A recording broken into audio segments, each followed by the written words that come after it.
Kenapa?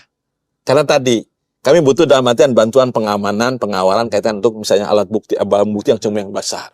Jadi kata-kata tadi seperti Bosman kayaknya kurang-kurang pas lah kan saya. Iya. Tapi kalau koordinator, kemudian sebagai supporting unit, ya sebagai apa dalam artian yang bukan subordinasi ya, sama-sama setara. Karena saya melihat ya, mohon maaf nih, KUHP baru ini menempatkan kami setara, Pak. Jadi tidak ada kemudian kami lebih tinggi daripada yang lain.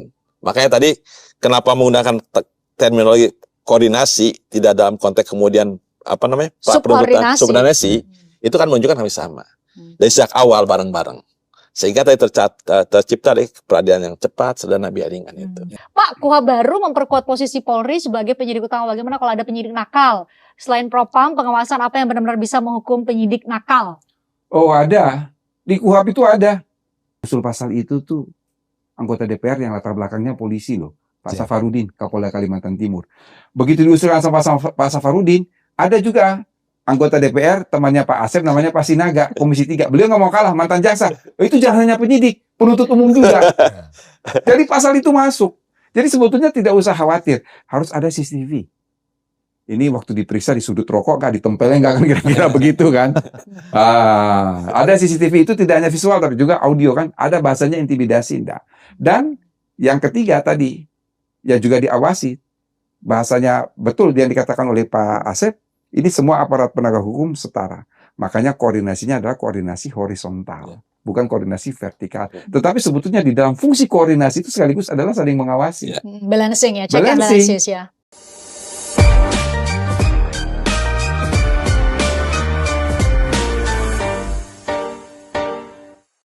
Jadi kalau sekarang Mbak Kris itu menanyakan ke kami bagaimana teknis di lapangannya, kalau teknis di lapangannya di dalam pra-peradilan upaya paksa, Polri itu pasti tergugat kedua setelah PPNS melakukan upaya paksa. Nah, itu yang pertama. Yang kedua, di dalam prakteknya bahwasanya tadi sudah disampaikan oleh Pak Wamen, pada saat melakukan upaya paksa, kekuatan yang ada dimiliki oleh PPNS itu tidak dipunyai.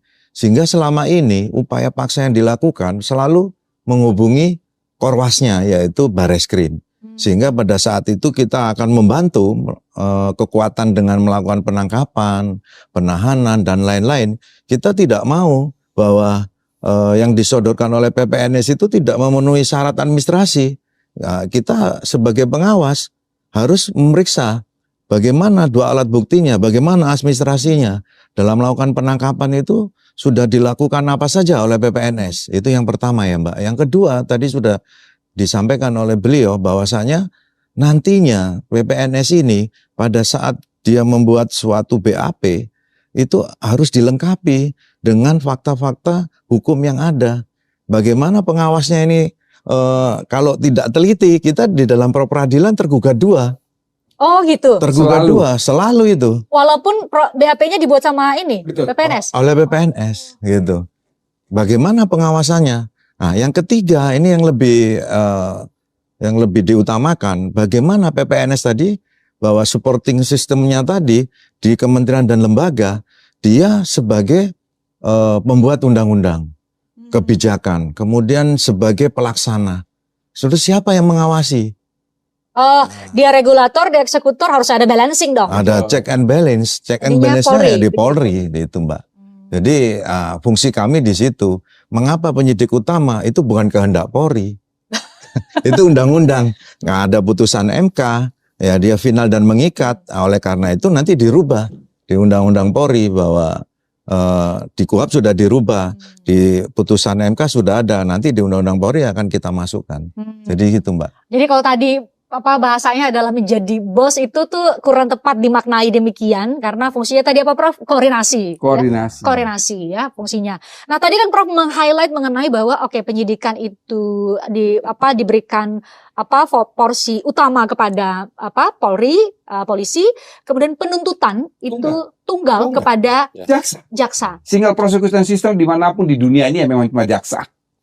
Itu sudah ideal seperti apa yang selama ini terjadi, Prof Asep, sehingga memang harus begitu pembagiannya. Ya. Jadi sependek pengetahuan saya ya dari berbagai negara nih. Yang tadi Prof sampaikan tuh, hampir tidak satu negara pun yang punya dua kebijakan penuntutan. Pasti satu. Oh gitu ya. Ya, di berbagai negara. Dan ini sesuai dengan amanat dari konstitusi ya. Jadi Undang-Undang Dasar Negara Republik Indonesia mengamanatkan ada disebut dengan equality before the law. Salah satunya kesatuan kebijakan penuntutan. Karena apa Mbak Fris? Ya, kalau kemudian bayangkan kalau sekarang ada dua lembaga kebijakan yang berbeda ya, memberikan tuntutan case-nya sama, misalnya modus operandi sama, kerugian sama, tapi satu kemudian dalam artian sekian waktu, satu kemudian sekian waktu. Tuhan. Di mana kemudian persamaan di hukum itu? Kasus yang sama, waktu yang sama, tempat yang sama, diadili ataupun dituntut oleh dua lembaga berbeda, kejadiannya. Di mana kemudian persamaan dalam hukum itu yang utama. Yang kedua, tentu kita menyampaikan ya, bahwa di samping amanat konstitusi, bahwa ketika dalam konteks penanganan perkara, tadi seperti Pak Bagus sampaikan, ada kemudian sana-sana yang mekanisme check and balance yang terukur, yang kemudian satu garis itu, satu lining. Nanti kan tadi seperti saya katakan Pak Bagus sampaikan, beliau sebagai koordinator penyidikan. Ya. Tentu kita akan tahu ketika ada apa-apa, misalnya nih, karena penyidik PPNS itu nggak punya kewenangan upaya paksa, saya tentu bukan minta bantuan. Pak, ini ada hal-hal yang bisa. Demikian juga hal yang penuntutan. Misalnya Prof, konkretnya misalnya kasusnya kasus yang lidik misalnya oleh PPNS, misalnya tindak pidana lingkungan misalnya Prof ya. Kita contohin itu misalnya. Berarti dilakukan oleh PPNS. Butuh koordinasi dengan polisi. Coba kalau kita konstruksikan demikian Prof. Saya yang kasus konkret aja ya. Gresik tuh ya. Perkara Gresik itu yang jadi PPNS Kehutanan enggak. Tapi kami bertiga bareng dalam konteks pelaksanaan di lapangan. Karena apa? Karena tadi kami butuh dalam artian bantuan pengamanan, pengawalan kaitan untuk misalnya alat bukti, barang bukti yang cuma yang besar. Jadi kata-kata tadi seperti Bosman kayaknya kurang pas lah kan saya. Iya. Tapi kalau koordinator, kemudian sebagai supporting unit, dan sebagai dalam artian yang bukan subordinasi ya, sama-sama setara. Karena saya melihat ya, mohon maaf nih, KUHP baru ini menempatkan kami setara, Pak. Jadi tidak ada kemudian kami lebih tinggi daripada yang lain. Makanya tadi kenapa menggunakan terminologi koordinasi tidak dalam konteks kemudian subordinasi itu kan menunjukkan kami sama dari sejak awal bareng-bareng, sehingga tadi tercipta peradilan yang cepat, sederhana, biaya ringan itu. Iya, silakan Pak ini Wamen. Tadi salah satu statement dari Pak Asep ini yang bagus sekali ya. Mengapa tidak ada dua lembaga penuntutan? Equality before the law. Tidak boleh ada perbedaan standar dalam penanganan perkara. Itu sebabnya sehingga mengapa Polri harus menjadi koordinator PPNS. Jangan sampai PPNS yang satu di bawah koordinasi Polri, yang satu tidak. Itu kan berarti ada diskriminasi. Nah, itu tujuannya di situ sebetulnya. Kemudian tadi juga sudah dijelaskan oleh Prof. Asep bahwa makna hubungan koordinasi penyidik dan penuntut umum itu termasuk juga di dalam PPNS. Misalnya tadi tindak pidana kehutanan. Jadi kalau melakukan koordinasi, penyidik Polri ini menggandeng PPNS, sama-sama berkoordinasi dengan jaksa. Itu maknanya seperti itu. Tapi kewenangan mereka untuk menyidik sama sekali tidak ada yang berkurang. Oh, berarti apakah bisa dikatakan Prof, ada beberapa masing-masing lembaga, 3 lembaga ini setidaknya PPNS, jaksa, kemudian polisi itu kan punya kewenangan masing-masing. Ada beberapa kewenangan yang tidak dimiliki oleh lembaga lain, misalnya kayak pengamanan atau upaya paksa tuh kan nggak mungkin. Persis. Iya kan, nggak mungkin dong tiba-tiba berseragam PPNS bisa melakukan pengamanan misalnya ya terhadap proses misalnya penggeledahan Prof. Itu dilakukan oleh polisi gitu. Jadi saling mengisi sebenarnya. Betul. Jadi sebetulnya ini bukan sebagai bos, justru sebagai untuk mempermudah penyidikan yang dilakukan oleh PPNS. Ya.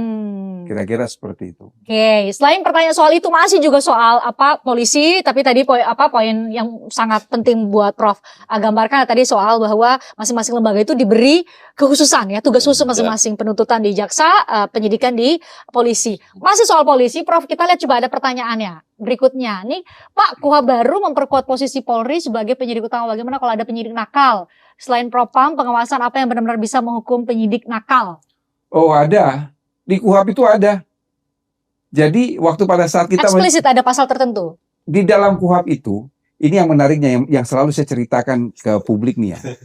Jadi waktu itu yang mengusulkan supaya ada tindakan atau ada sanksi terhadap penyidik yang melakukan tindakan sewenang-wenang, inhuman act, kemudian merendahkan martabat, itu kemudian akan dikenakan sanksi etik dan sanksi pidana menurut ketentuan undang-undang.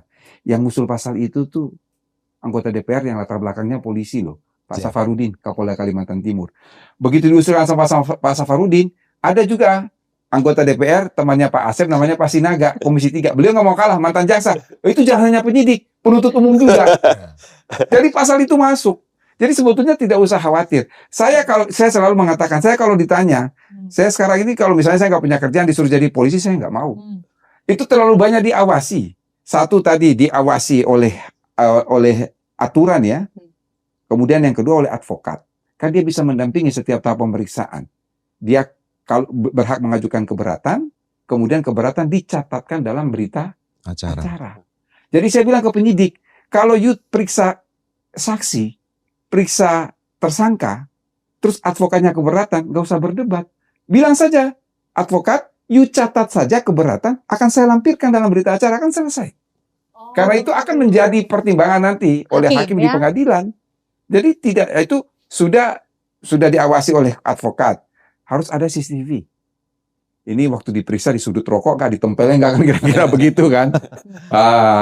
Ada CCTV itu tidak hanya visual tapi juga audio kan? Ada bahasanya intimidasi enggak.